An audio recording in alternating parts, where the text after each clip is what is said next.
Sidang putusan terdakwa kasus penipuan binary option quotex Doni Muhammad Taufik atau Doni Salmanan berakhir ricuh.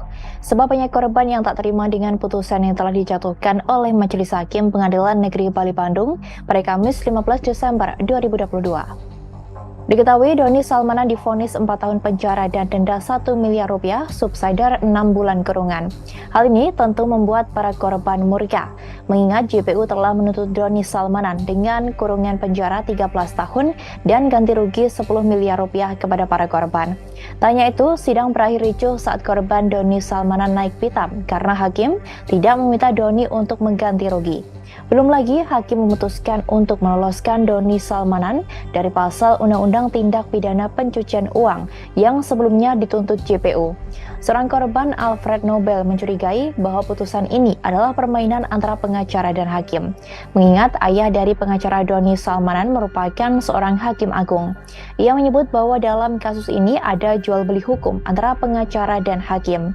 Alfred mengaku sudah memiliki rekaman bahwa putusan akan berlangsung seperti apa yang terjadi kemarin pada Kamis 15 Desember 2022. Ia bahkan meminta bantuan kepada Komisi Yudisial untuk mengusut seluruh pengacara yang menjadi pembela dari Doni Salmanan. Sementara itu, atas vonis tersebut, JPU mengajukan banding. Apa yang diputuskan hakim dinilai jauh lebih ringan dan tidak sesuai dengan tuntutan mereka. Menanggapi putusan dari hakim yang jauh lebih ringan dari tuntutan, jaksa menyatakan bakal mengajukan banding.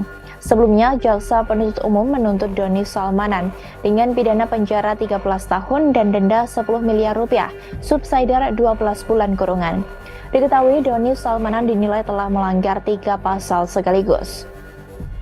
Pertama, pasal 45 ayat 2 jungto pasal 28 ayat 1 UU RI nomor 11 tahun 2008 tentang ITE sebagaimana diubah dan ditambah dengan UU RI nomor 19 tahun 2016 tentang perubahan UU RI nomor 11 tahun 2008 tentang ITE. Lalu kedua, pasal 378 KUHP dan pasal 3 UU RI nomor 8 tahun 2010 tentang pencegahan dan pemberantasan tindak pidana pencucian uang. Informasi terkait dengan tuntutan JPU itu disampaikan oleh Kepala Pusat Penerangan Hukum Kejaksaan RI Ketut Sumedana dalam keterangan tertulisnya pada Rabu 16 November kemarin. Dalam tuntutannya, JPU juga meminta barang bukti yang ada dirampas untuk dikembalikan kepada korban dan negara.